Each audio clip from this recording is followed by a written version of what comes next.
Bueno, tú dirás.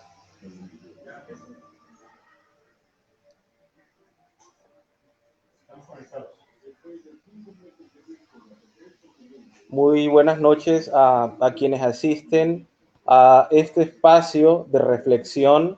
convocado por Comuna de Teoría Crítica, que es una iniciativa de jóvenes estudiantes, profesionales, docentes, que interesados por cultivarse desde el punto de vista intelectual de cara a las transformaciones necesarias de la sociedad colombiana y latinoamericana, abrimos este espacio con el objetivo fundamental de ofrecer insumos conceptuales, intelectuales, de orden epistemológico, que nos inviten a la reflexión diaria sobre nuestro quehacer en cuanto al accionar político. Hoy estaremos abordando, continuando con la línea de la semana pasada, donde trabajamos con una aproximación al concepto de hegemonía con el profesor Yebrail. Hoy estaremos acompañados por el maestro Miguel Ángel Herrera Saib, quien a mi criterio es un gran conocedor de la obra de Antonio Gramsci, bastante rigurosa sus investigaciones. El profesor Miguel Herrera cuenta con amplia experiencia en el campo de la docencia y trabaja asignaturas en la Universidad Nacional desde su programa, asignaturas referentes a el pensamiento de Antonio Gramsci. Allí, entre otras, trabaja la asignatura electiva Gramsci. Antes de empezar con el profesor, yo quisiera hacer una breve introducción a las categorías fundamentales de Antonio Gramsci, a las categorías que nos permitan comprender parte de su entramado conceptual, teórico y epistemológico. Es una semblancia y una aproximación que nos permita, creo yo, desprendernos o que intente desprendernos de ese Gramsci solamente intelectual que la academia quiere reivindicar, porque Gramsci ante todo era un militante político, un militante revolucionario, y parte de los objetivos de esta charla es justamente plantear al Gramsci militante, al Gramsci revolucionario, el Gramsci que estuvo dispuesto a entregar su vida en razón del proyecto emancipador de los oprimidos y oprimidas. A continuación intentaremos ofrecer una aproximación a la vida y obra de uno de los pensadores más influyentes de los dos últimos siglos. La actividad intelectual de Gramsci ha sido de un tamaño inmenso hasta el punto que sus tesis permearon las distintas ramas del saber científico en el marco del siglo XX y en el siglo XXI. Entre las ramas del saber podemos encontrar a la sociología, la historia, la educación y sin duda la ciencia política y la filosofía política, entre otras. Ahora bien, para hacer justicia a la vida de Gramsci, es preciso rescatar sus tesis del academicismo humanista y casi romántico del siglo XX. Nino, como le llamaron cariñosamente sus familiares, no escribió sus tesis para engolosinarse, no escribió sus tesis para edificarse en términos intelectuales, ni tampoco escribió sus tesis para los fríos campus universitarios, ni tampoco entendía a Marx como un credillo. Tampoco encontramos a Gramsci dentro de los cánones del intelectualismo liberal burgués propio del siglo XIX y del siglo XX. Contrario a ello, Gramsci ante todo era un militante revolucionario, un intelectual orgánico que desde la filosofía de la praxis siempre confrontó al poder y una de las formas más feroces del poder del siglo XX, el fascismo. Hablar de Gramsci implica desprendernos de concepciones monolíticas del marxismo propias de las tesis de Marx interpretadas en clave soviética. Hablar de Gramsci implica no entenderlo como un credillo, como él mismo hacía referencia a Marx en la famosa obra Nuestro Marx. Entender a Gramsci bajo la filosofía de la praxis implica, en últimas, desprendernos de cualquier lógica de dogmatismo revolucionario, porque en últimas Gramsci transformó gran parte de las categorías fundamentales de Marx, entendiéndola desde la perspectiva del proletariado italiano. Y esto no es una tarea minúscula, porque en última ya Gramsci estaba comprendiendo y vislumbrando un proletariado que desde Italia tenía sus propias características. Partamos de la idea de que Gramsci nace en un contexto histórico determinado que le permite a su vez comprender y leer a Italia no solamente desde las premisas más dogmáticas del marxismo soviético. Quisiera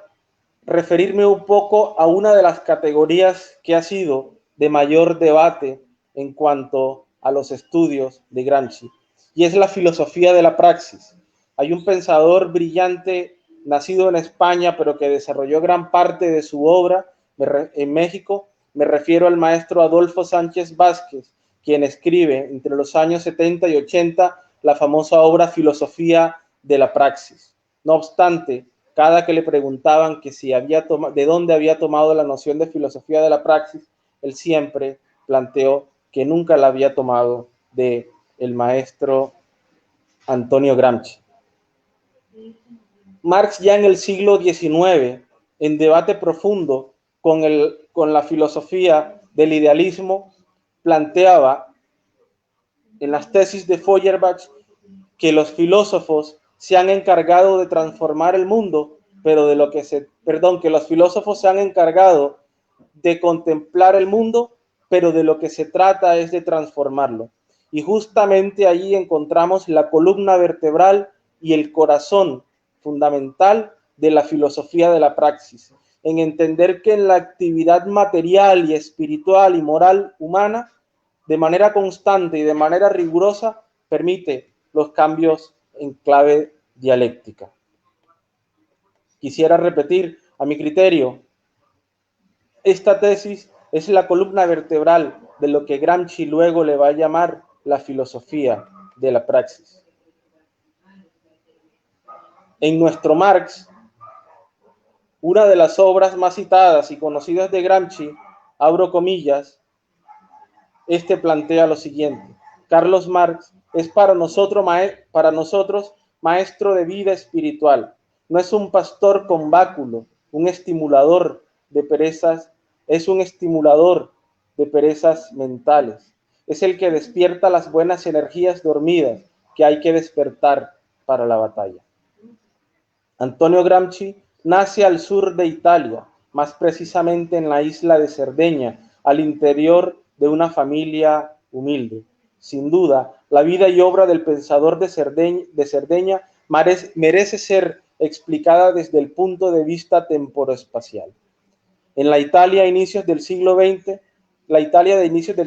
se encontraba dividida de la siguiente manera: un norte próspero, con alto desarrollo de las fuerzas productivas, y un sur improductivo, empobrecido y con claros rasgos feudales. Sus padres fueron Francesco Gramsci y Giuseppina Marzina, a quien cabe resaltar escribió una de las más hermosas cartas una vez el pensador de Cerdeña se encontraba en las mazmorras del fascismo. Pasaron por distintas dificultades materiales, dado que Gramsci nació con dificultades de salud, dificultades que lo acompañarían en el resto de su vida intelectual, moral y militante.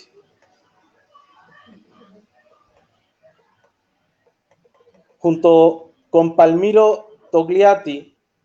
Amadeo Bordigas y Antonio Gramsci fundaron, bajo la compañía de los revolucionarios bolcheviques, fundaron el Partido Comunista Italiano. De igual manera, Gramsci fue electo diputado el 6 de abril de 1924. Cabe resaltar también que el 21 de abril de 1937, ya para ir cerrando, luego de un proceso complejo en donde incluso la justicia fascista consideró que era un cerebro que merecía ser encerrado, Gramsci adquiere la libertad muriendo pocos meses después. Cabe resaltar dentro de sus obras fundamentales el materialismo histórico y la filosofía de Benedetto Croce, los intelectuales y la organización de la cultura y el Risorgimiento, notas sobre Maquiavelo, sobre la política y el Estado moderno de 1949, publicado en 1949, literatura y vida nacional, pasado y presente. En Antonio Gramsci podríamos encontrar una obra posiblemente fragmentaria, pero su obra cumbre son los 32 cuadernos de la cárcel. Cuadernos que fueron escritos en duras condiciones materiales, en duras condiciones también de tipo espiritual, pero con una fortaleza moral impresionante, como nos los permite ver Gramsci en las cartas a la madre. Hay categorías que son fundamentales para comprender a Gramsci, en donde da un paso más para comprender las estructuras y las superestructuras que acompañan la vida material humana. Nociones como batalla cultural, sentido común, sociedad civil o hegemonía son parte del fundamento de su obra. Gramsci entiende que el germen de la dominación humana no solamente está fundamentado en las lógicas de clase, sino que también la cultura hace parte de los elementos que determinan la dominación en una sociedad determinada. Por otro lado, encontramos el sentido común como interpretación de Gramsci de las nociones de ideología dentro de una sociedad, dado que el sentido común es la manera como se construyen simbólicamente a las sociedades, pero también construyen sus lógicas inmateriales. La sociedad civil es una expresión que plantea Gramsci para entender también las distintas formas de organización en medio de la sociedad burguesa. Y por último, la hegemonía como una manera de dominación que no solamente está determinado por factores económicos y por el factor en lo que hace referencia a la lucha de clases, sino que también el elemento cultural termina siendo central. Como vemos, existe en Gramsci una obra rica, rigurosa y de amplia envergadura. A continuación, el maestro Miguel estará exponiendo la crisis de la hegemonía en Latinoamérica. La crisis de la hegemonía en Latinoamérica. El profesor Miguel es docente en la Universidad Nacional de Colombia, docente de ciencia política, amplio conocedor de la obra de Gramsci e insisto, sin duda, uno de los grandes conocedores, no solamente en Colombia, sino en América Latina. Maestro Miguel, tiene usted la palabra. Muy buenas noches, Alejandro, Camilo, Jesús, compañeros del grupo Comuna.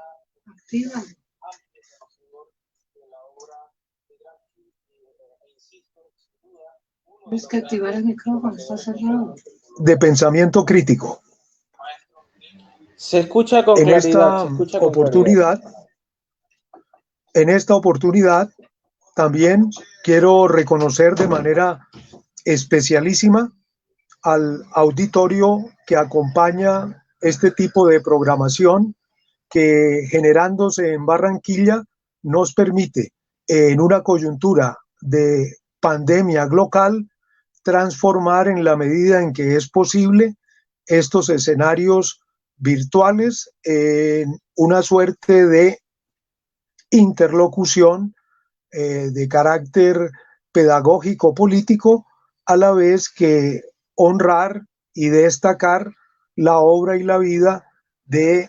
figuras como Antonio Gramsci. Alejandro ha sido muy elocuente y generoso en relación a la presentación que a mí respecta, pero lo que sí puedo decir para empezar es que el tratamiento que me acerca a la vida y la obra de Gramsci ocurre cuando yo era un estudiante universitario y estaba siendo partícipe de la lucha política de los años 70. Fue en ese contexto, fue en ese marco cuando, en relación con jóvenes y trabajadores de diferentes procedencias en el espacio bogotano, empezamos a conocer de una manera más fragmentaria y puntual la obra de Gramsci. Eso ocurrió particularmente en una experiencia política llamada Unión Revolucionaria Socialista, que se manifestaba precisamente a través de no solo las luchas corrientes en ese ámbito tan caldeado de los años 70, sino también con la preocupación por contribuir a una reforma intelectual y moral, y su revista, que se llamaba El Manifiesto, era un vehículo para ese tipo de discusiones y reflexiones. En el día de hoy quiero tratar, a raíz de esta invitación, tres asuntos: uno que toca con la crisis de hegemonía, otro el punto que se refiere al pensamiento de ruptura, y el asunto de los subalternos en América Latina. En primer lugar, ha habido una referencia de parte de Alejandro con respecto a la categoría de hegemonía, y la ha ubicado en un referente mucho más amplio, que es la filosofía de la praxis, es decir, la manera como Gramsci en particular toma posición frente a las diferentes discusiones e implicaciones teóricas y prácticas de lo que era el materialismo histórico en los primeros 30 años del siglo pasado. Gramsci tomó la vena que derivaba de las reflexiones y discusiones propuestas al interior de la Segunda Internacional por Antonio Labriola. Es de allí de donde procede la expresión filosofía de la praxis. Pero en el corazón de la filosofía de la praxis está la categoría de hegemonía que Gramsci señala de modo explícito, la encuentra in nuce, en nacimiento, en su floración, en la obra y la vida de los bolcheviques y de su gran conductor Lenin en la experiencia de la Revolución Socialista. Así que esa categoría de hegemonía, en forma muy sencilla y muy simple dicha, tiene que ver, toca con la dirección, con el consenso, con la persuasión, que son, en términos de la pareja, dominio y dirección, los que determinan la complejidad de la política en una lectura que, como la de Gramsci, madura a través de los 32 cuadernos de la cárcel, que incluyen, como algunos de ustedes lo saben, 3 cuadernos de traducciones, donde uno puede hacer también el seguimiento de una interlocución en varias lenguas, con el proceso no solamente formativo, sino la decantación que Gramsci obtiene de su rica experiencia política en el tiempo de la libertad, que, como todos sabemos, es interrumpida por la acción del fascismo en los finales del año 1926. A partir de ese periplo carcelario hasta 1929, Gramsci podrá tener un lugar relativamente definido que será su celda en la cárcel de Turi, y allí, como lo han llamado los estudiosos italianos, establecerá su oficina, la oficina para pensar lo que había sido esta coyuntura tan rica de la revolución proletaria en la experiencia rusa, y preguntarse el por qué esta experiencia de la revolución fracasa en los otros lugares, cosa que él expresará a través de dos nociones, la de Oriente y Occidente, que son nociones, por supuesto, que permiten convencionalmente fijar la atención en una problemática, la problemática de la sociedad civil, y en qué medida en ese proceso de desarrollo capitalista mundial, cómo se encuentran formaciones sociales en las que esa sociedad civil, en los términos de Gramsci, era muchísimo menos desarrollada, gelatinosa en sus propios términos, como el caso de Rusia y otros lugares, eso que él refería como Occidente, incluyendo a la propia Italia, donde la sociedad civil estaba consolidada y se convertía en una suerte de sistema de casamatas y trincheras. Pero al fijar la atención en el concepto de sociedad civil, Gramsci destacaba que la sociedad civil es una de las dos superestructuras complejas que él quiere destacar. La otra es la sociedad política. La sociedad política cumple la función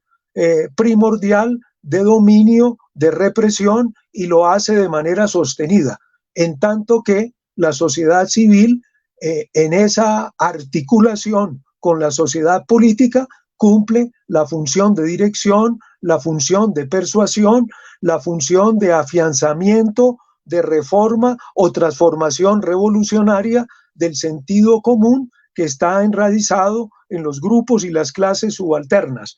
Esa realidad del sentido común es lo que Gramsci denomina la concepción del mundo de los no filósofos. Es la manera como, en efecto,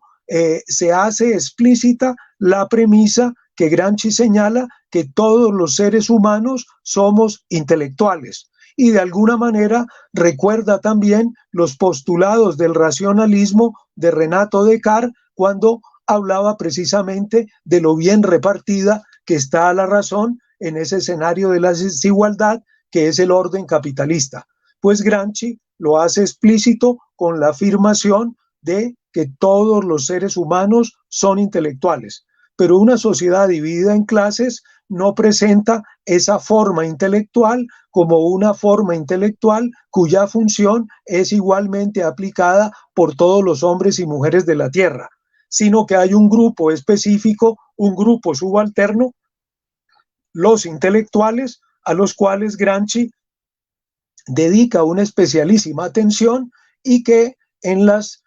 famosas notas que aparecen temáticamente presentadas en Los intelectuales y la organización de la cultura, algunos de los lectores, cuando no existía todavía la publicación de los cuadernos de 1975, pudieron tener oportunidad, por ejemplo, de leer ese apartado interesantísimo que dilucida la cuestión intelectual, que se llama La formación de los intelectuales. Yo hago referencia a este grupo subalterno, los intelectuales, porque estos cumplen una función central en el pensar la política desde la perspectiva no solo de la dirección, sino la dominación. Ellos son los funcionarios, ellas son las funcionarias de las superestructuras complejas, y en esa medida materializan en su práctica, en su quehacer, la articulación de un bloque histórico concreto. Y en esa práctica le dan existencia a las instituciones y las organizaciones, a los aparatos a los cuales, a su manera, Louis Althusser refería con las expresiones de aparatos ideológicos y aparatos represivos del Estado. Si lo pusiéramos en los términos de Gramsci, aquello a lo que él se refiere como sociedad civil, y que apunta en la idea de que son, entre comillas, los organismos privados, a esos serían a los que se estaría refiriendo Althusser cuando habla de aparatos ideológicos del Estado. Mientras que la referencia a los aparatos represivos del Estado, es decir, a esa superestructura que generalmente corresponde a la idea de Estado en su sentido estrecho, corresponden las diferentes ramas del poder público, las formas que adoptan las estructuras represivas y policiales de un Estado y otra serie de organismos complejos que se van estructurando dependiendo de cuál sea el desarrollo específico de esa formación social capitalista que en el caso de Gramsci es objeto de su examen. Yo en particular me permito hacer este tipo de indicaciones en el interés de luego pasar a hacer una consideración específica sobre el asunto de la crisis de hegemonía,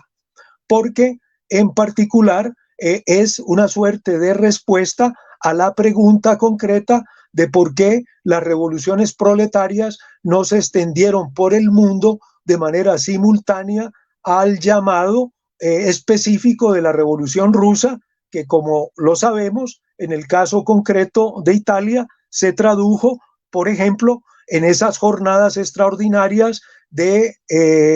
primer cuarto del siglo XX y en concreto el famoso bienio rojo de los años 1919 y 1920, que le van a permitir al grupo comunista del Partido Socialista Italiano poner a prueba in nuce la experiencia de la hegemonía a través de tomar en consideración el modo como los consejos obreros al interior de las fábricas en el complejo industrial, metalúrgico, automovilístico de Turín respondieron precisamente al llamado de la revolución proletaria y en qué medida a través del orden nuevo el propio Gramsci se planteó con Scoccimarro, con Amadeo Bordiga, con Palmiro Togliatti, con Terracini, con el propio Angelo Tasca, de qué manera era posible o no construir y en qué modo la hegemonía a partir de la fábrica y en qué términos no era suficiente esa experiencia si no se articulaba con el grupo subalterno, con la clase más amplia de los campesinos que, como bien lo recordaba Alejandro, ocupaban el sur de Italia. Es decir, en qué modo, de qué término se valía Gramsci para estructurar una propuesta que le diera curso a una situación revolucionaria exitosamente. Y entonces vive la experiencia de cómo el sentido común dominante en el Partido Socialista de su tiempo, el de Turati, incluso el de Mussolini, como algunos sabrán, porque Mussolini fue expulsado cuando era dirigente de la Juventud Socialista al reclamar un activismo desde la perspectiva de cómo participar Italia en la experiencia de la Primera Guerra Mundial, y de ese modo queda fuera Mussolini del Partido Socialista cuando plantea una forma de neutralidad activa y operante, a propósito de la cual el propio Gramsci también hace su experiencia concreta de cómo orientarse desde la perspectiva del socialismo en el recorrido que se va viviendo en esa cultura proletaria que, por supuesto, es fundamental transformar. Así que en ese escenario concreto de experiencia de crisis de hegemonía, tienen la oportunidad los socialistas italianos de descubrir cuáles son las limitaciones de ese sentido común y de la forma organizativa que tiene cuerpo y le da expresión. Y eso conduce a la creación del Partido Comunista de Italia en la escisión que se da en Livorno en el año 1921, en enero, en cercanía precisamente de ese gran acontecimiento. Vamos a tener entonces una perspectiva de carácter práctico que le va a permitir a Gramsci madurar en interlocución con la dirección de la Tercera Internacional a través precisamente de la noticia que se le da a Lenin y a esa dirección, la dirección bolchevique y los que la acompañan, de un informe importantísimo sobre la experiencia de los consejos obreros de Turín. Eso hace que Gramsci tenga la oportunidad de entrar en contacto con la experiencia en Moscú de las luchas proletarias y de establecer una interlocución con esa dirigencia y con Lenin en particular. Con esa suerte de experiencia que además pasa por su visita a Viena y el regreso a la propia Italia y luego su ejercicio como diputado en representación del Partido Comunista de Italia, esa es la experiencia de autonomía, de lucha por la hegemonía y de relación con un grupo subalterno fundamental como lo era el proletariado, que le va a permitir darle asidero material a sus reflexiones en referencia al asunto de la hegemonía. Con esto, en los cuadernos de la cárcel, entonces nos vamos a enfrentar con una caracterización epocal que es fundamental para pensar lo que sigue después de la experiencia de la revolución proletaria en Rusia. Él dice que ha pasado el tiempo de la llamada revolución permanente y al hacer mención a la revolución permanente recordaba esos inicios que se habían dado en 1848 con el propio Marx y Engels cuando se le dio tránsito de la Liga de los Justos a la Liga Comunista y en qué medida esa fórmula de lucha estratégicamente había cumplido ya una tarea fundamental después de la experiencia de la Comuna con el triunfo en la Rusia de los zares y el establecimiento de esa república socialista, esa dictadura proletaria que tenía que enfrentarse ahora a la construcción de la hegemonía en el campo de una sociedad civil que era precaria y gelatinosa. Eso Gramsci tuvo oportunidad de acompañarlo con una categoría que es fundamental para el propio pensamiento de la época y que es la categoría de revolución pasiva. Es una categoría clave porque permite hacer una doble lectura del manifiesto comunista, cuando Marx y Engels hacían mención a que el modo de producción capitalista es el único modo de producción que para poder desarrollarse, para poder mantenerse, tiene que revolucionarse. Pero por supuesto no lo hace de una manera activa, no concita la acción directa de los grupos y clases subalternas, sino que los instrumentaliza, los coopta, los transforma o los liquida según las circunstancias. Pero ese es un pensamiento que elabora, desarrolla el propio Gramsci cuando piensa la realidad del Estado-Nación y cómo ese Estado-Nación se estructura en Italia en un periodo que es el periodo del Resurgimiento y que para un caso concreto como el de Colombia nos permite hacer un parangón con lo que fue la experiencia precisamente de la regeneración y para hablar del escenario de la costa caribe, lo que significó la figura de Rafael Núñez y ese trabajo periodístico donde fundamentaba una manera particular de revolución pasiva para afianzar un modo de producción capitalista en interlocución con su contraparte conservadora,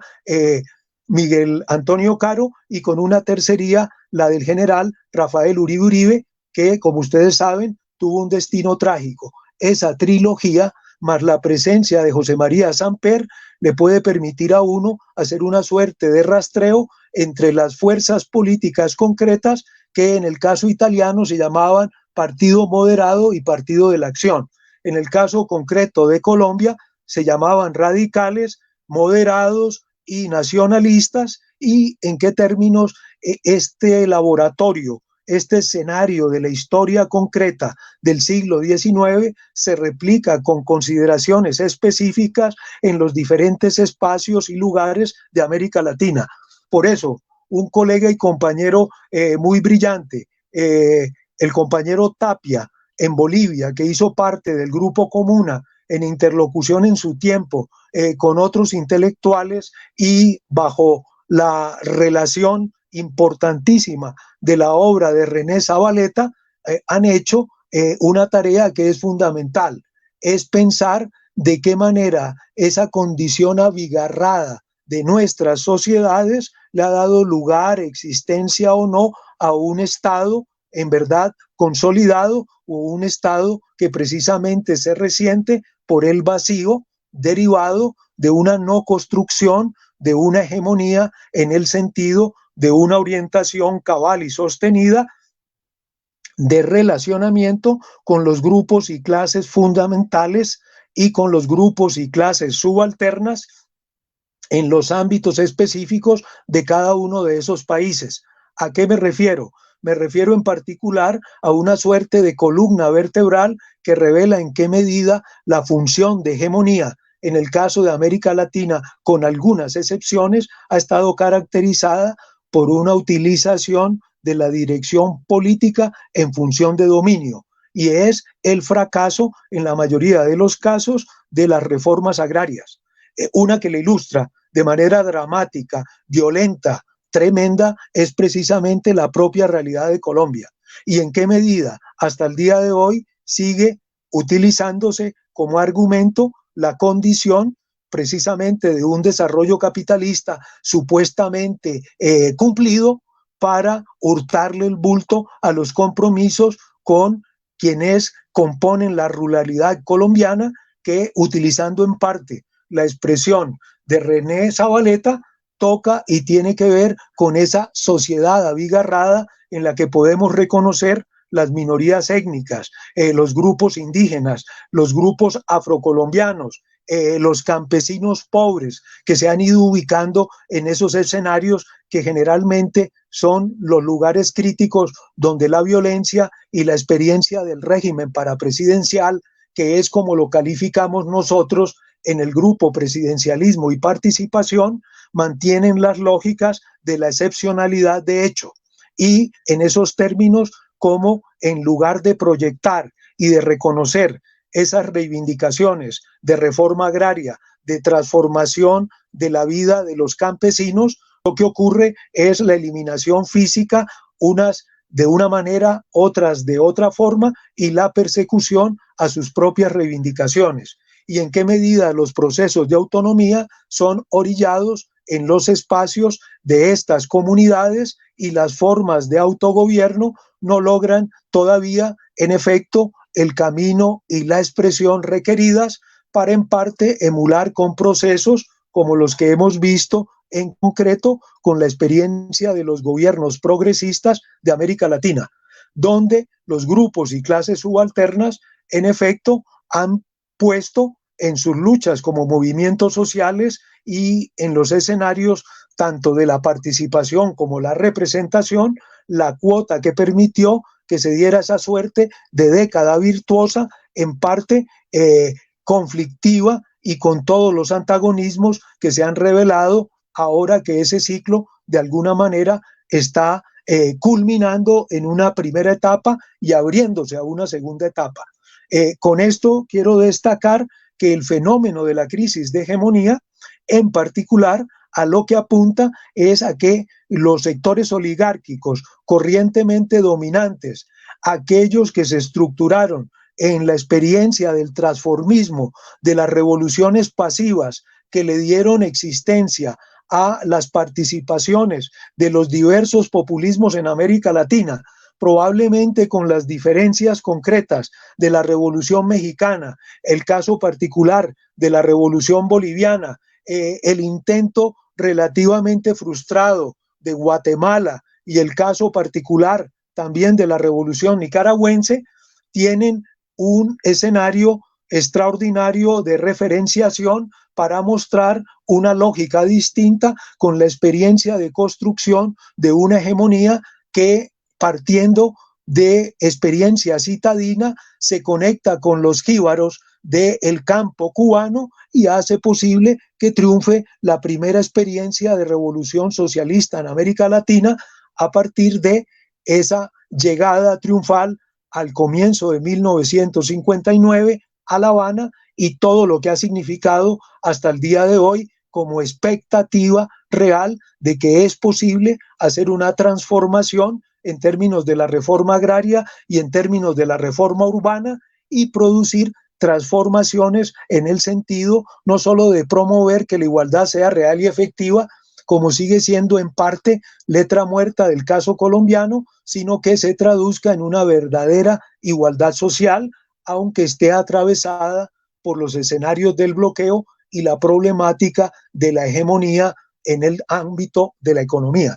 En ese punto, yo quiero llamar la atención en particular con nuestra vecina República Hermana de Venezuela, donde esa experiencia de disputa por la hegemonía ha tenido el encono, la importancia y la significación de estar estructurada con respecto a una propuesta de reforma intelectual y moral que recama en la vida y la obra de Simón Bolívar, en términos de su pensamiento hemisférico, un norte y una orientación específica, y cómo en particular ese sentido común dominante que también atravesó a las direcciones del propio proceso revolucionario venezolano hasta el día de hoy, esa llamada cultura rentística, ha afectado el proceso de construcción de una real hegemonía económica donde los grupos y clases subalternas tuvieran la oportunidad y la tengan de construir una propuesta no solamente que se mueva en las lindes del capitalismo, sino una forma que articule campo y ciudad con esa inmensa riqueza natural que Venezuela tiene y con una formación y una preparación política que se ha ido forjando brutalmente en estos años del otro bloqueo. Sin embargo, esto es importante señalarlo porque hemos visto de qué manera en el contexto de esta experiencia de lucha internacional, la pandemia, en el sentido de esta realidad global que pone las cosas en términos de vida o muerte, ha hecho posible que los escenarios de la globalización capitalista se muevan de manera amenazante y en términos de la experiencia venezolana, con esa disposición del gobierno de Trump en las lindes de Venezuela y por el otro lugar, es decir, en Asia, en la vecindad de Irán, con el interés y la intencionalidad de afectar precisamente los recursos naturales y en particular el petróleo, que por supuesto sigue siendo la presa de estos corsarios en el escenario del imperio y de la guerra, como lo han caracterizado a su manera Har y Negri, y que por supuesto nos permite ubicarnos en una problemática más exacta, que es la que tiene que ver ahora con una condición fundamental, que es la siguiente: ¿de qué manera estamos en posibilidad entonces de darle existencia a un pensamiento de ruptura? No a un pensamiento crítico en el sentido y en el modo como por ejemplo lo encontramos en Kant y lo encontramos en Marx, ¿sí? En Marx es clara la crítica de la economía política, como en el caso de Kant, su interlocutor desde la esfera de la racionalidad, en el tiempo del despliegue del racionalismo moderno, Marx precisamente desarrolla su propia contribución a la crítica de la economía política y produce la obra del Capital, que da cuenta del sistema capitalista. Pero además plantea en las tesis sobre Feuerbach que no es suficiente interpretar el mundo, no es suficiente hacer una hermenéutica que dé cuenta desde la perspectiva, en este caso del capital, de cuáles son las claves y los misterios de la forma mercancía, sino que es necesaria la transformación del mundo, y esa nos coloca en el escenario de la filosofía de la praxis, que es el desafío que heredan Lenin, Gramsci y todos los revolucionarios de la tierra. Ahí, específicamente en ese lugar, es donde nos preguntamos sobre cuál es la incidencia y la significación de la crisis de hegemonía que se ha vivido al interior de los gobiernos progresistas en América Latina. Es decir, cuáles han sido los problemas que se han advertido a raíz de una exigencia que es fundamental para que esos gobiernos permitan que los grupos y clases subalternas se hagan Estado. No basta, dice Gramsci, con ser gobierno, no basta con desarrollar una resistencia, no basta con hacer luchas por la autonomía. Es fundamental que los grupos y clases subalternas se hagan Estado, y no hay una fórmula previa que así lo defina. Por eso Gramsci hacía el estudio de las formas concretas en que el campesinado y particularmente los obreros construían sus propias maneras de organizarse, autoorganizarse,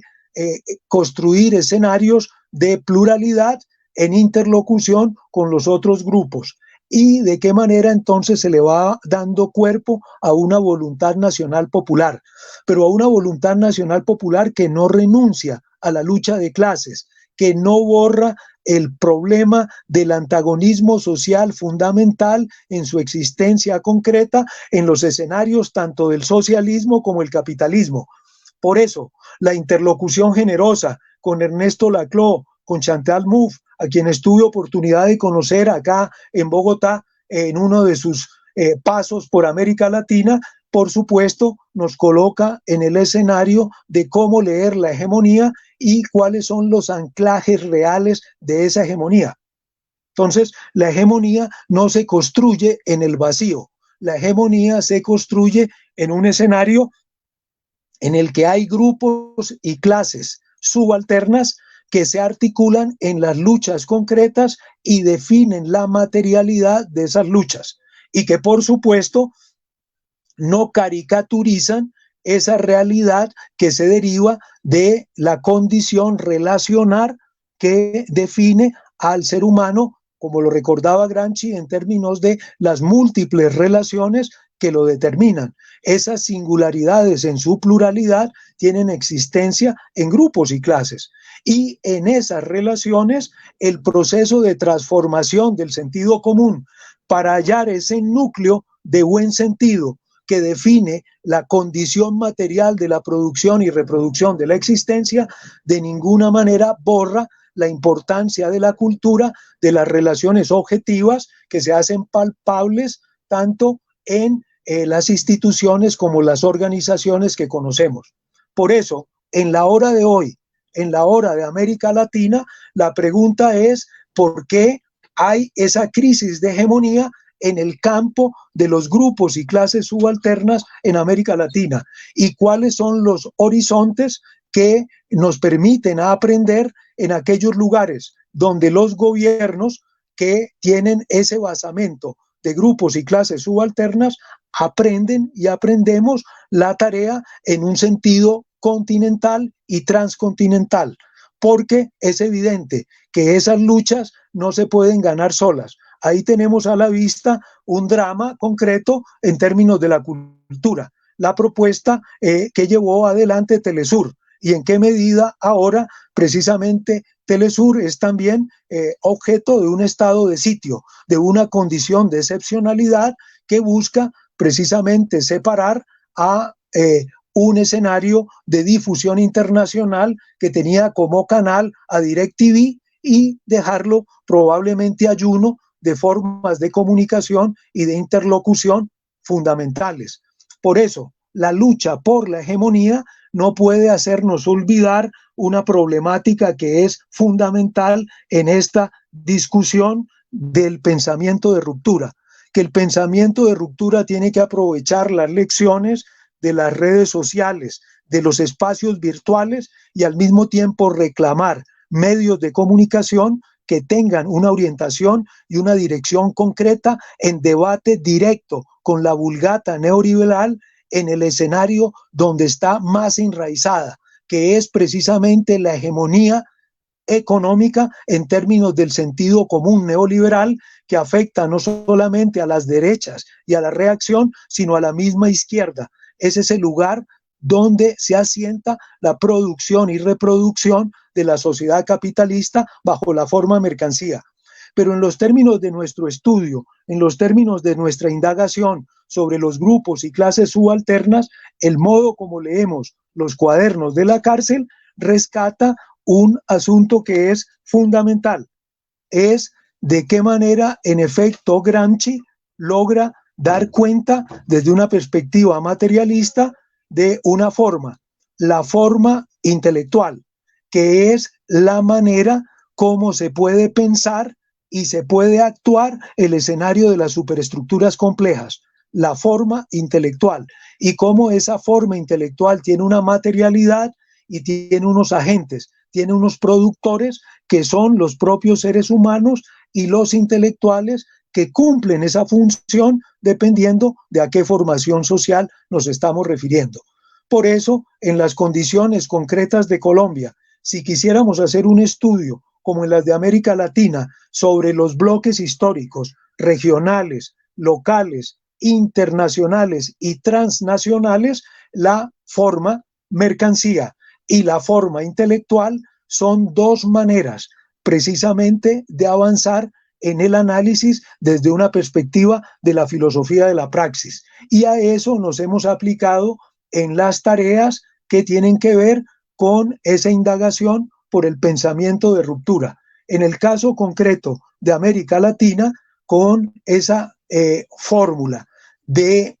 dar cuenta de la forma intelectual que se produce y se reproduce en las condiciones del capitalismo, haciendo la genealogía y la historización de esos procesos, también podemos descubrir cuáles son las debilidades de los propios procesos de revolución pasiva con los que se ha dado respuesta a las crisis orgánicas del capitalismo en cada uno de los tiempos y espacios propios de nuestros países. Por eso, en realidades como la de Bolivia, como la de Venezuela, como la de Argentina, después de haber fracasado esos modelos construidos por el estructural funcionalismo que se aplicó a dar cuenta de las transiciones democráticas y las consolidaciones democráticas de América Latina que nunca llegaron, precisamente tiene ahora que insuflar ese contenido, esa potencia de este antivirus en los términos de abrir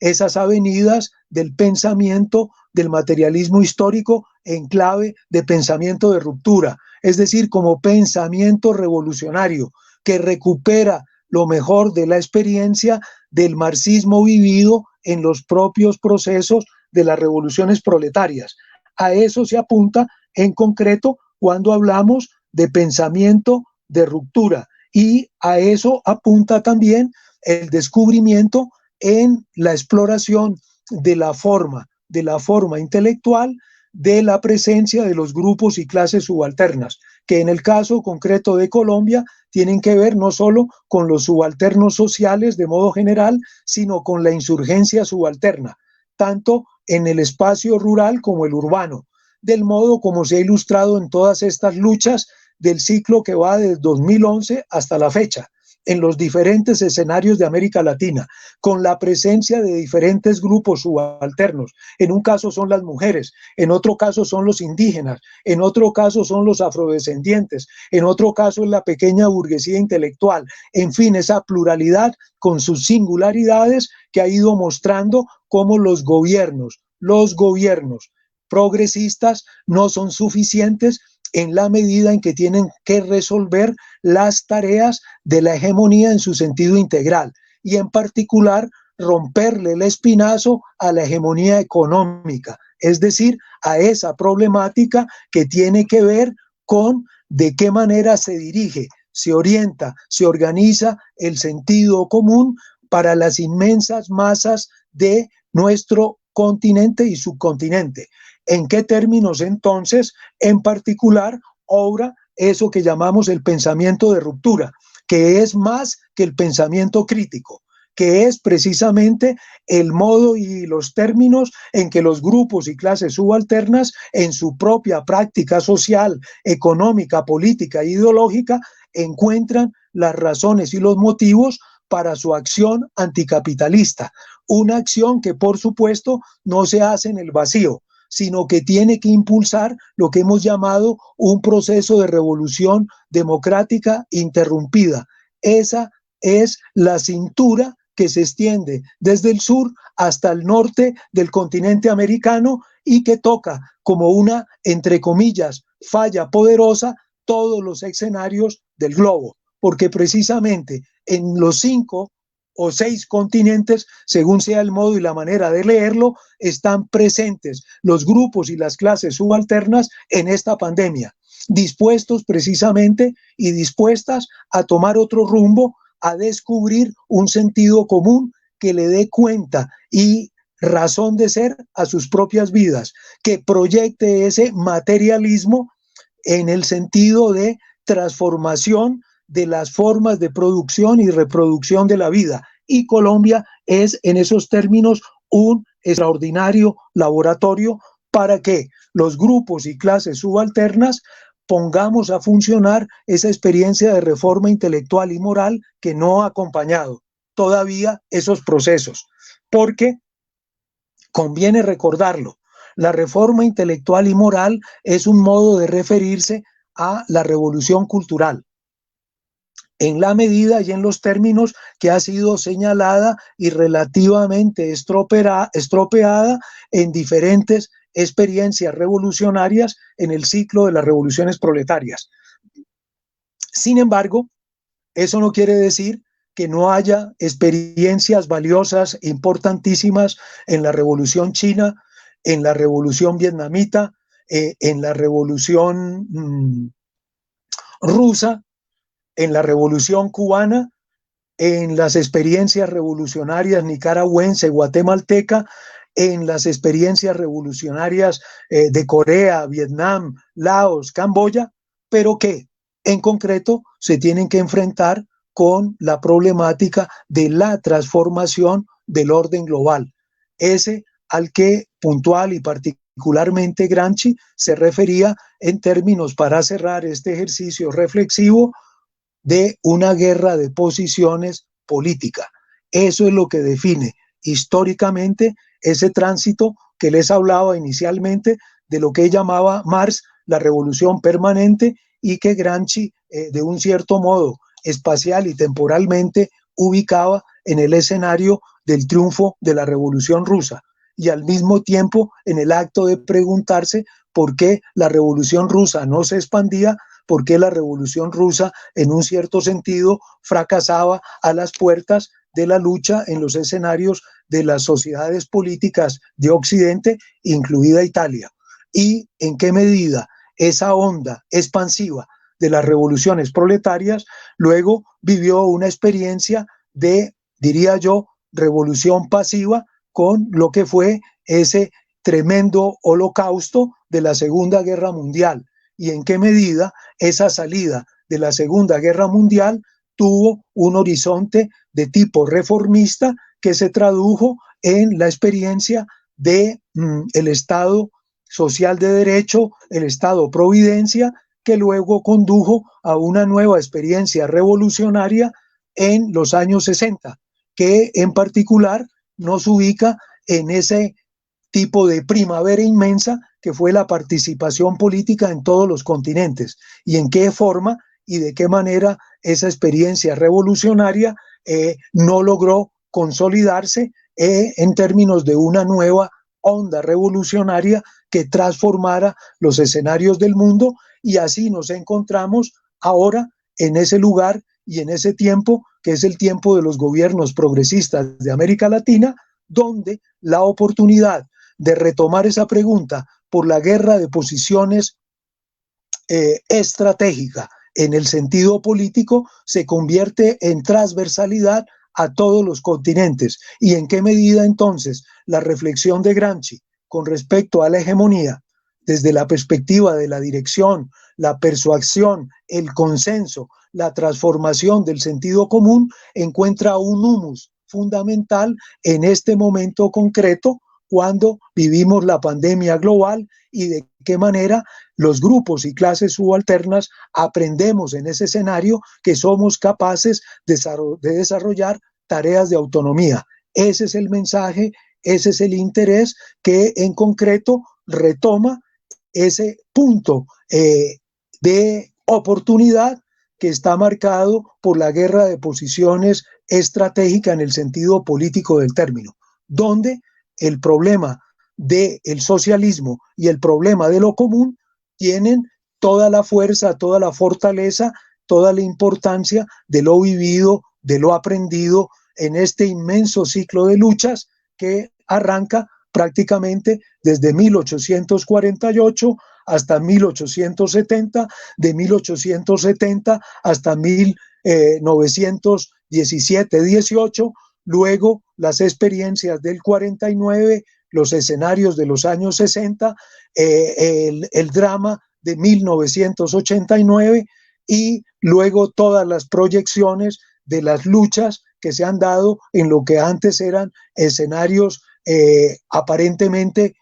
no significativos en los diferentes continentes hasta llegar a América Latina y la relevancia y la importancia que ha tenido en esa década de aprendizajes de los gobiernos progresistas que nos enseñan que es fundamental tener claro, no olvidar el pensamiento de ruptura y pensar también lo que significa una hegemonía integral y en particular la ruptura con el sentido común capitalista que está expresado en la hegemonía de la forma mercancía. Y esa es una tarea, por supuesto, de reforma intelectual y moral, de revolución cultural en el sentido más amplio y extenso del término.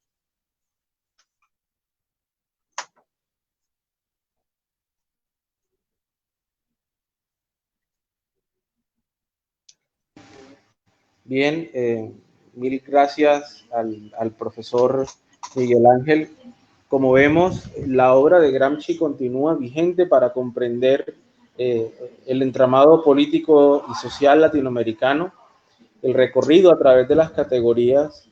de Gramsci así lo permite comprender. De manera personal rescato esa conexión que se hace entre las categorías de Gramsci y los fenómenos políticos latinoamericanos en clave revolucionaria, los intentos de construcción del socialismo en el cono sur durante el siglo XXI, nos muestra que en últimas gran parte del pensamiento emancipador continúa vivo. Maestro Miguel, a continuación hay una serie de preguntas que el público plantea en los comentarios y que ya en unos segundos vamos a colocarlas para que por favor usted sustente la respuesta. Profesor Miguel, adelante.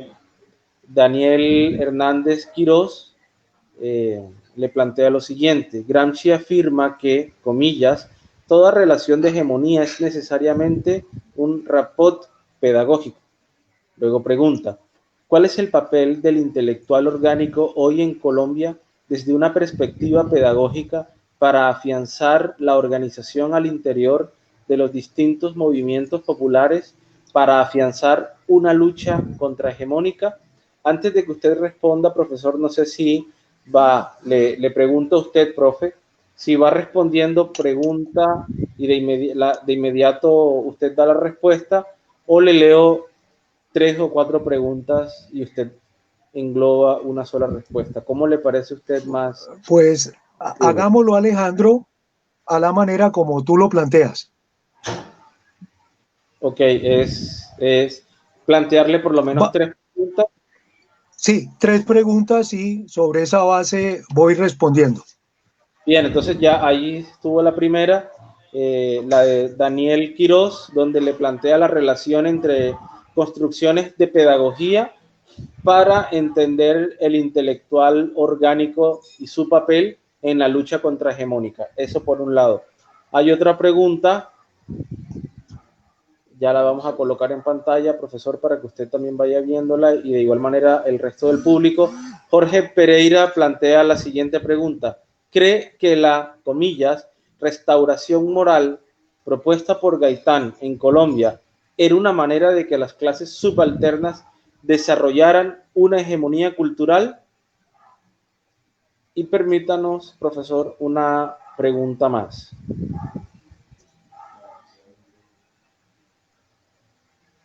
Santiago plantea lo siguiente, abre comillas Santiago: hay que plantear el problema de qué es la propia, y él lo coloca entre comillas, ciencia. Abre un interrogante Santiago y dice lo siguiente: ¿no es también actividad política y pensamiento político en cuanto transforma a los hombres, los torna diferente de lo que eran antes. Gramsci, en las notas sobre Maquiavelo, está citando una pregunta de Gramsci y plantea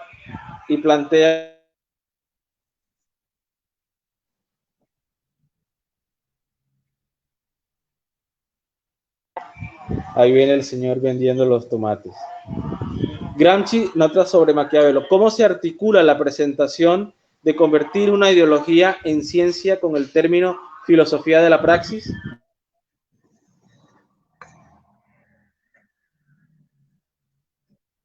Adelante, profe, con sus respuestas. ¿Sí le parece? ¿Cómo no? En 15 minutos y luego procedemos con Sí, 3 preguntas más. sí, está muy bien, está muy bien. Con respecto a la primera pregunta, la relación de hegemonía como una relación pedagógica y en qué medida ella toca con la lucha contrahegemónica. En efecto, Gramsci plantea que es fundamental tomar en cuenta la pedagogía política, porque precisamente parte de la realidad de una sociedad dividida en clases y de una condición en que la separación entre trabajo intelectual y material era, en efecto, y lo sigue siendo en el modo como podemos observarlo, una realidad en la reproducción de la vida social en concreto. Así que la experiencia de la lucha de los grupos y clases subalternas tiene que estar acompañada por una experiencia de reforma intelectual y moral. Es decir, esos grupos y clases subalternas con sus intelectuales y con sus propias experiencias de confrontación con el orden existente, van organizando la cultura y van mostrando una dirección alternativa. En particular, por ejemplo, en el caso de Colombia, uno puede reconocer experiencias de lucha contrahegemónica. Un compañero de uno de los grupos, el profesor Juan Carlos García Lozano, escribió un trabajo que se llama La lucha contrahegemónica de las FARC y se planteó esas preguntas para el recorrido del año 1999 al año 2002. Yo, en particular, a propósito de esa problemática, mi trabajo doctoral se titula Democracia subalterna y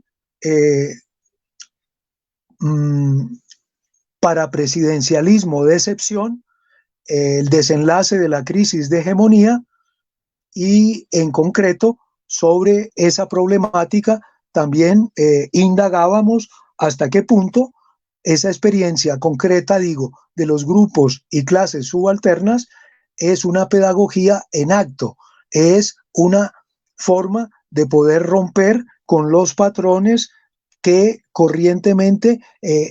arrojan, limitan el sentido común dominante. Y en esa medida, entonces, los propios grupos y clases subalternas pasan del escenario del sentido común a recuperar las experiencias de buen sentido, a proyectar también y problematizar las formas de folclore, las formas de religión popular y de filosofía que están presentes en sus cosmovisiones del mundo. En ese sentido, hay una suerte de reforma intelectual y moral que tiene que acompañar, y de hecho la acompaña, como lo hemos visto en el caso concreto de Colombia, cuando menos en dos grandes trayectos históricamente relevantes. Uno, el que se dio entre los años 1970 y 71, y otro que arranca en ese ciclo que no ha terminado del 2011, para hablar de Colombia. Con respecto al segundo punto, en relación a Jorge Eliezer Gaitán y la problemática de la restauración moral. El empleo de una referencia a la restauración moral en el caso del liberalismo y de el líder más relevante de esa experiencia de mitad del siglo, Jorge Eliezer Gaitán, está atravesado por una problemática desde una lectura como la de Gramsci, y es hasta qué punto la experiencia de Jorge Eliezer Gaitán logra o no romper el escenario de una fórmula de revolución pasiva que empezaba a anidarse en una crisis orgánica, una crisis de larga duración del orden capitalista. Preciso es decirlo que el comienzo, al inicio de esa crisis orgánica del capitalismo que tocó en particular la formación social colombiana, tuvo una lectura, la lectura de Gaitán, que es evidente, fue una lectura, pues ya no hay necesidad de decirlo, que falló en el modo de desarrollar una interlocución con el pueblo en la medida en que era necesaria una transformación revolucionaria de esa lucha insurreccional que hemos visto de qué manera se vivió y con qué tintes dramáticos descubrió la inconsecuencia de la dirección liberal en la conducción de ese proceso, cuyo penúltimo episodio fue la experiencia de las guerrillas del llano, que tanta atención le sustrajo a la obra del historiador comunista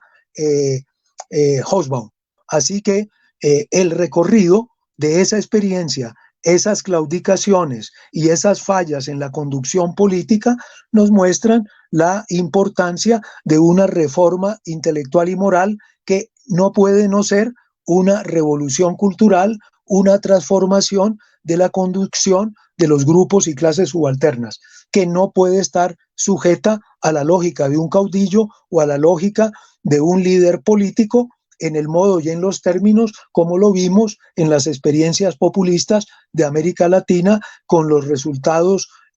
entre amargos y dulces que ofrecieron esos recorridos. En tercer lugar,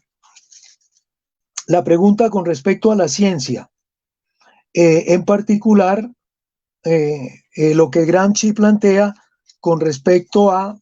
la transformación, con respecto, digo, a los hombres. Yo he escrito un trabajo que se llama Crisis de Hegemonía, la refundación de la ciencia política, y con respecto a ese planteamiento hago una lectura de la contribución de Antonio Gramsci de manera principal al modo como aparece en los cuadernos de la cárcel. En ese particular escenario hay un texto que es muy útil y que ha sido trabajado por otros investigadores en América Latina, en particular, para citar dos que yo recuerdo inmediatamente, los casos de la pareja Javier Mena y Dora Canuzzi. Ella ha escrito unas reflexiones sobre el asunto de la revolución pasiva, pero yo en concreto a lo que quiero referirme es a un apartado de los cuadernos de la cárcel que habla de los lenguajes científicos y filosóficos.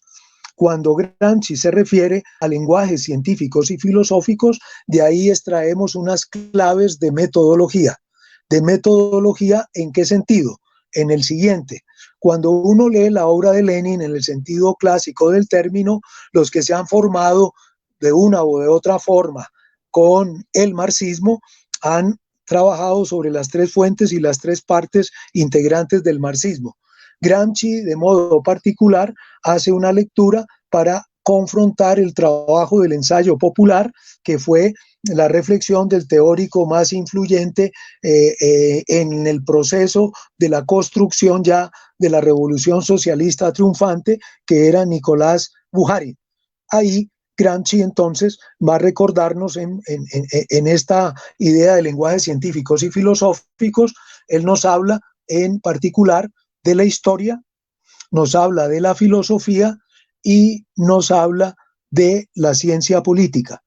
Al hablar de esos tres lenguajes científicos, hay una manera estratégica de ubicarnos dependiendo de a qué tiempo y a qué espacio aludimos. Yo, en particular, al hacer mención a que Gramsci habla de la refundación de la ciencia política, pues precisamente lo hace en un escenario de triunfo y de derrota. ¿A qué me refiero? A que epistemológicamente hay un desafío y es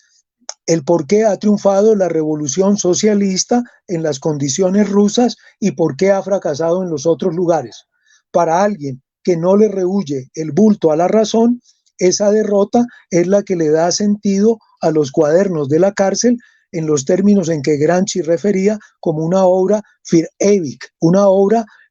digamos, más allá de su propia vida, para dar cuenta de cuáles eran las claves en el sentido de por qué la ciencia política en este momento de una realidad de guerra de posiciones estratégica era precisamente el saber científico fundamental, un saber científico fundamental en el sentido de transformar la condición de vida de los que en efecto lo protagonizan. Entonces, en esos términos es un saber liberador, no es un saber que antecede a la praxis, sino es un saber que ocurre en la praxis misma. Por eso, el concepto de ideología acá tiene un tratamiento para referirme a la tercera pregunta, que es ¿qué son las ideologías orgánicas? Las ideologías orgánicas son las que acompañan la experiencia de los grupos y las clases fundamentales y las acompañan en tanto y cuanto son aptas para transformar las relaciones sociales de dominio, de subordinación, de explotación y de sumisión en el sentido en el que se revelan en la condición de oprimidos y opresores, que es la manera con la que Gramsci parte en el año de 1918 su periplo de transformación en un intelectual orgánico a partir de los ejercicios y las luchas que él mismo libera. Así que, sobre ese punto de la relación entre ideología y ciencia, me permito hacer un comentario que toca en forma explícita con debates mucho más profundos. No hay un ejercicio científico que logre que la ideología abandone de manera completa la condición humana. La ciencia se hace en ámbitos ideológicos y, por supuesto, transforma las condiciones ideológicas en la medida en que transforma el mundo de la vida.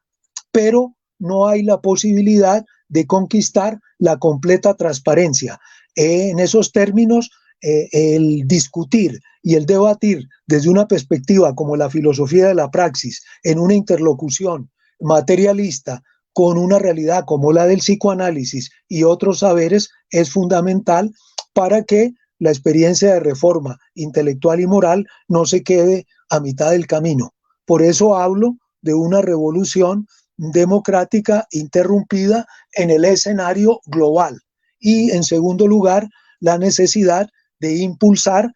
ese ámbito de lo que uno podría llamar una cuarta revolución cultural, donde los componentes de la comunicación y de la información se han convertido en moneda de intercambio para millones de millones en el mundo, y ahora con este escenario de la pandemia con más veras. Hay por lo menos una interlocución con 3.000 millones de personas en el mundo y, por supuesto, eso abre las avenidas para procesos de reforma intelectual y moral en el orden imperial global que tenemos delante. Gracias, profe. Nos quedan 10 minutos, por tanto, un par de preguntas más, ya para cerrar. Ya la colocamos en pantalla. Luis Díaz plantea la siguiente pregunta. ¿Qué relación tiene el concepto de hegemonía con la idea de dictadura del proletariado? Me parece una pregunta pertinente. Y la siguiente pregunta, maestro Miguel, es la siguiente. Fabio Guevara pregunta, profesor Miguel Ángel, dada la aparición de distintos grupos subalternos en los últimos tiempos, tan diferentes entre sí y que cada uno se postula desde su visión para la lucha contrahegemónica, aquí viene el interrogante, se puede decir que esta falta de integración lo que genera es una masa débil en torno a la misma lucha contrahegemónica. Adelante, profesor. Estas dos preguntas, como las tres anteriores, son excelentes preguntas. Y por supuesto, lo que yo hago es contribuir a una reflexión abierta para que cada uno de los que generosamente nos escuchan y acompañan esta iniciativa de comuna de pensamiento crítico lo ofrecen. Y por supuesto es fundamental que se multiplique en algo que algunos llamamos escuelas de autonomía subalterna, otros con otros nombres, pero que es central. Así que con respecto a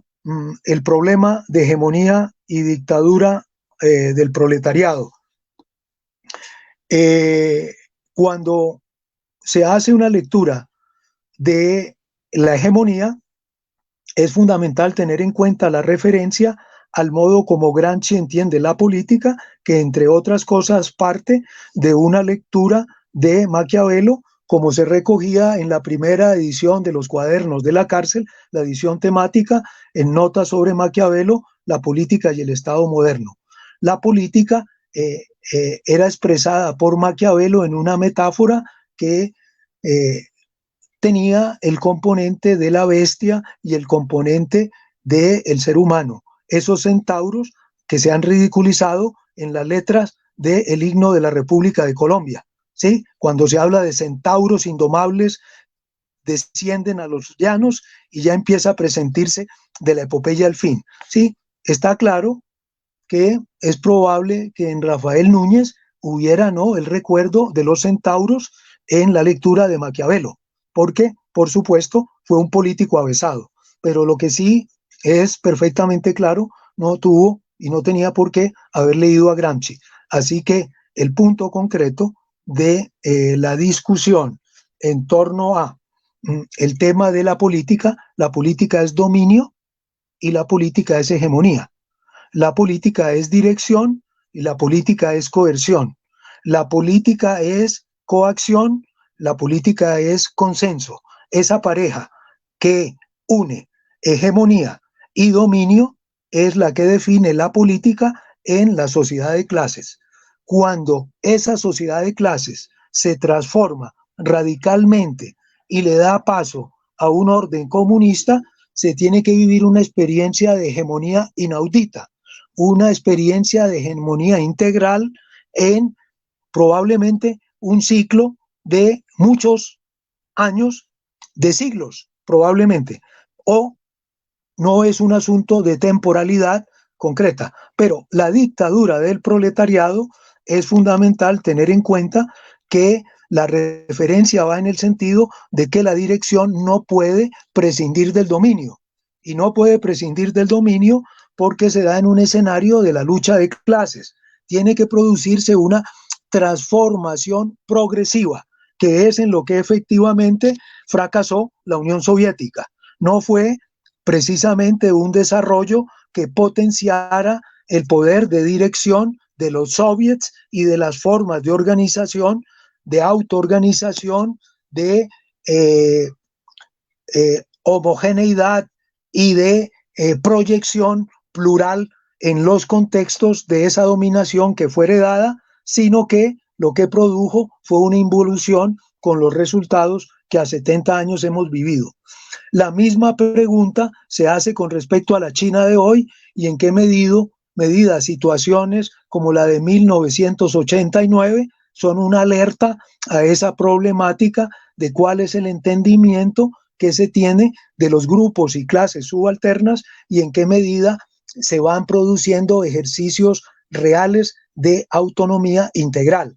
Y en ese sentido, esa dictadura, la dictadura que se vive en una experiencia como la China, en qué medida es progresiva y democrática y en qué términos también el resto del mundo tiene que transformarse para hacer posible ese tipo de transformación a la cual, entre otros, Giovanni Arrighi le dedicó trabajos importantes y reflexiones por lo menos hasta el año 2002. Con respecto al punto quinto, en relación con los grupos subalternos y una masa débil, yo pienso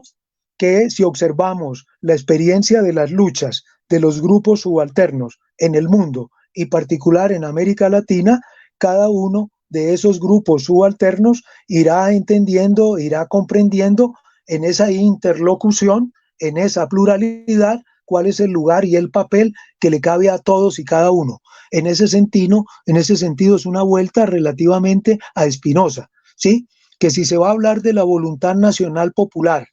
en el sentido de un Estado-nación concreto, hay que entenderla como la voluntad de todos y cada uno, no en el modo como la entendía Rousseau, como una voluntad general, es decir, en últimas, una experiencia liberal de la voluntad que sabemos, en el caso concreto del propio Rousseau,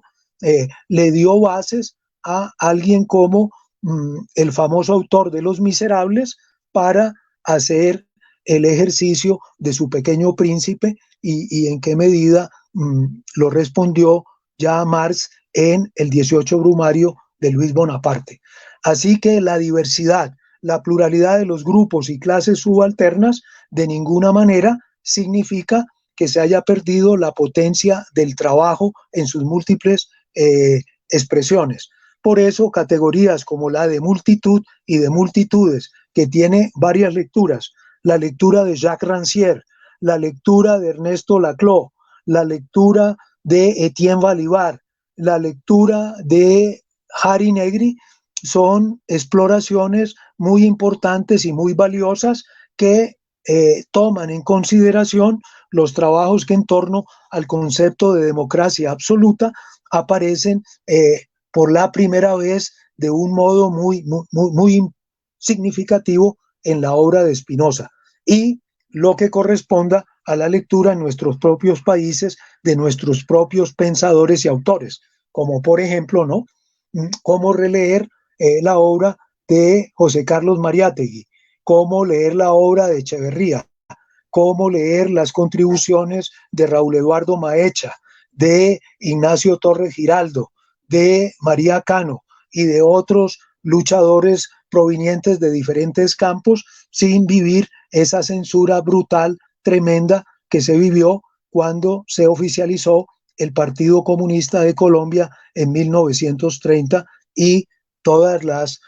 realidades y conflictividades que acompañaron esa primera gran importante oleada de los grupos y clases subalternas que intentaron hacer ejercicios insurreccionales con las dificultades y los apremios que ya conocemos.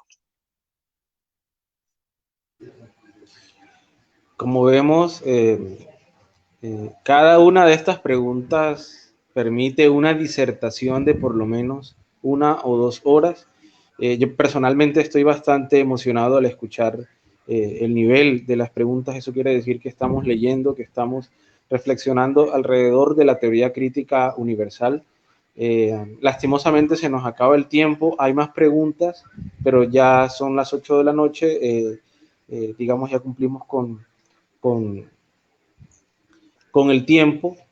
Quisiera ofrecer una disculpa, hubo gente que se conectó desde las 6 de la tarde, pero en Barranquilla cayó un fuerte aguacero y nuestra empresa neoliberal, la empresa eléctrica que surte al Caribe, a gran parte del Caribe, no se caracteriza por la eficiencia. Y el fluido eléctrico ha fallado en gran parte de la ciudad. Eso hizo que se tuviese que retrasar la transmisión. Nos disculpamos porque sé que gente se conectó desde las 6 de la tarde. Contamos con un aforo en algunos momentos de casi 120 personas. Gracias a aquellos y aquellas que se han tomado el tiempo de escuchar esta hora y media de disertación teórica alrededor de uno de los pensadores más influyentes del siglo XX y del siglo XXI. Gracias al maestro Miguel Ángel por aceptar la invitación. Teoría Crítica ha apostado a abrir escuelas de manera permanente, como digamos una apuesta de no permitir que el pensamiento también esté en cuarentena, sino que contrario a ello el pensamiento vivo, a pesar de estar en nuestras casas, de que el pensamiento esté vivo, el pensamiento crítico. Profesor Miguel, una vez más reiteramos nuestro agradecimiento a aquellos y aquellas que nos acompañaron. Muchísimas gracias. Nos vemos en una próxima ocasión. Ya estamos, digamos, amoldados a martes a las 6 de la tarde. Estaremos avisando con anticipación quién será el próximo o la próxima disertante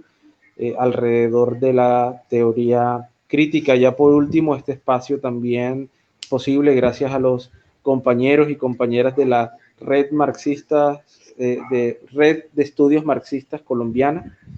de la cual hago parte. Le agradecemos a Camilo, que ha estado ahí acompañándonos en el aspecto técnico, de igual manera a Jesús, que no pudo estar porque no había fluido eléctrico en su casa. Yo personalmente me moví de mi casa a pesar de la cuarentena, pero la intención era cumplir. Un abrazo a todos y todas, maestros. Si usted quiere agregar algo más para cerrar. Cómo no, quiero felicitar este esfuerzo contra viento y marea, y ustedes están bastante cerca del mar, en particular Alejandro, Camilo y Jesús, y también decirle a los compañeros que hicieron sus preguntas y que no fueron contestadas, que a través tuyo, Alejandro, me las hagas llegar, ¿sí? Y yo tendré mucho gusto en responderlas por esa vía del correo, y de aprender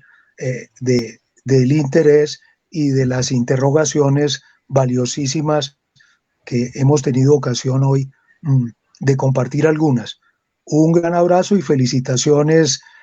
por este esfuerzo, y espero que esta interlocución a grandes zancadas haya sido generosa en elementos que motiven reflexiones y planteamientos en las inquietudes de cada uno de quienes nos han acompañado. Buenas noches y gracias. Un abrazo, hasta la próxima.